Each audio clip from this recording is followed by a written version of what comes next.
जब तुम्हें अकेलापन महसूस हो तब सबसे पहले यह समझो कि यह भावना तुम्हारी कमजोरी नहीं बल्कि तुम्हारे भीतर की गहराई का संकेत है। मैं कृष्ण तुम्हारे हृदय में सदा से विद्यमान हूँ।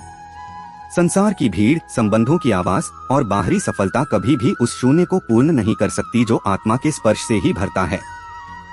जब मनुष्य बाहर सहारा ढूंढता है तब वह अपेक्षाओं में उलझ जाता है, और जब अपेक्षाएं पूरी नहीं होती तब अकेलापन उसे घेर लेता है। परंतु जब वही मन भीतर की ओर मुड़ता है तब उसे पता चलता है कि वह कभी भी अकेला था ही नहीं। हे प्रिय आत्मा, जब रात गहरी हो और मन भारी हो तब अपनी श्वासों पर ध्यान दो। हर श्वास में मेरा नाम लो, हर निश्वास में अपना भय छोड़ दो। तुम देखोगे कि तुम्हारा हृदय धीरे धीरे शांत होने लगेगा। अकेलापन वास्तव में तुम्हें यह सिखाने आता है कि तुम्हारा सबसे सच्चा साथी तुम्हारा अपना आत्मस्वरूप है। जिस दिन तुम स्वयं के साथ सहज हो जाओगे उस दिन संसार का कोई भी त्याग तुम्हें दुखी नहीं कर पाएगा। याद रखो, संबंध सुंदर हैं, परंतु उनसे अपनी पूर्णता की अपेक्षा करना भूल है। पूर्णता तुम्हारे भीतर है और मैं उसी पूर्णता का प्रकाश हूँ। जब तुम्हें लगे कि कोई तुम्हें समझ नहीं रहा तब यह मत सोचो कि तुम अयोग्य हो। कई बार तुम्हारी आत्मा जिस ऊंचाई पर होती है वहाँ तक सभी नहीं पहुँच पाते। यह दूरी तुम्हें तोड़ने के लिए नहीं बल्कि तुम्हें मजबूत बनाने के लिए आती है।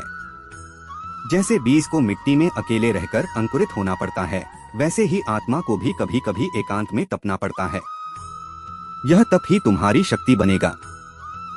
जो समय आज तुम्हें खाली लगता है वही समय तुम्हारे भीतर नई ऊर्जा, नई दृष्टि और नई समझ का जन्म दे रहा है। अपने दिन को छोटी छोटी साधनाओं से भर दो। प्रातः उठकर कुछ क्षण मौन में बैठो, अपने हृदय की धड़कन सुनो, प्रकृति के बीच जाओ, आकाश को देखो, वृक्षों की स्थिरता से सीखो। जैसे आकाश सबको स्थान देता है पर स्वयं किसी से बंधता नहीं, वैसे ही तुम भी प्रेम करो पर आसक्ति में मत बंधो। अकेलापन तुम्हें यह सिखाता है कि प्रेम स्वामित्व नहीं बल्कि स्वतंत्रता है। जब तुम स्वयं को स्वीकार कर लेते हो तब तुम्हारा हृदय इतना विशाल हो जाता है कि उसमें समस्त जगत समा सकता है। यदि आंसू आए तो उन्हें रोकना मत। आंसू आत्मा की भाषा है, उन्हें बहने दो, क्योंकि हर आंसू तुम्हारे भीतर का बोझ हल्का करता है। परंतु आंसुओं के बाद उठ खड़े होना सीखो। स्वयं से कहो, मैं अकेला नहीं हूँ, मेरे भीतर ईश्वर का प्रकाश है। अपने विचारों को सकारात्मक दिशा दो। जो कार्य तुम्हें प्रिय हो उन्हें समय दो। संगीत सुनो, लेखन करो, सेवा करो। जब तुम किसी और के जीवन में प्रकाश बनते हो तब तुम्हारा अपना अंधकार स्वतः मिटने लगता है। स्मरण रखो, संसार में हर आत्मा अपने अपने संघर्षों से गुजर रही है। जो आज तुम्हारे पास नहीं है वह किसी और के पास भी नहीं होगा। तुलना तुम्हारे अकेलेपन को बढ़ाती है, कृतज्ञता उसे कम करती है। हर दिन 3 बातों के लिए आभार व्यक्त करो। धीरे धीरे तुम्हारा दृष्टिकोण बदलने लगेगा। जहां पहले तुम्हें खालीपन दिखता था वहीं अब अवसर दिखाई देगा।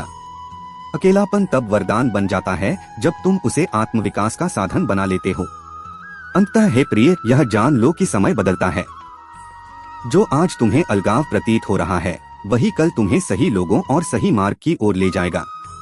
धैर्य रखो, अपने हृदय को कठोर मत होने दो।